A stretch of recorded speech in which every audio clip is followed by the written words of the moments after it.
পৃথিৱীখনত কি ঘটি আছে বাৰু এবাৰ ভাবি চাইছে?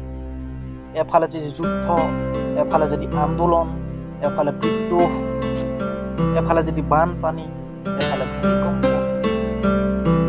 এফালে চুনামি। পৃথিৱীখন কি হৈছে বাৰু এবাৰ ভাবিছেনে? এফালে ধৰ্ষণ, এফালে ডকাইত, এফালে লুণ্ঠন। ইয়াৰ দোষী বাৰু আমি নিজেই নহয়নে? ইয়াৰ দোষী বাৰু আমি মানৱ সমাজ নিজেই দোষী নহয়নে? আমি নিজেই নিজৰ ভৰিতে নিজে কুঠাৰ মাৰি থকা নাইনে বাৰু? এবাৰ ভাবি চাবৰ আমি বাৰু এই শস্য চামলা পৃথিৱীখন আমি ধ্বংস কৰি পেলোৱা নাইনে বাৰু? এই সুন্দৰ পৃথিৱীখনৰ আমি আমাৰ মানৱ জাতিয়ে বাৰু ধ্বংস কৰিব বিচৰা নাইনে বাৰু? এইবোৰ কথা ভাবিবৰ নহ'লে আকৌ সেই উলংগ সময়লৈ আমি ঘূৰি যাব লাগিব। এবাৰ ভাবি চাব আৰু সময় আছে পৃথিৱী ভাল হ'বলৈ।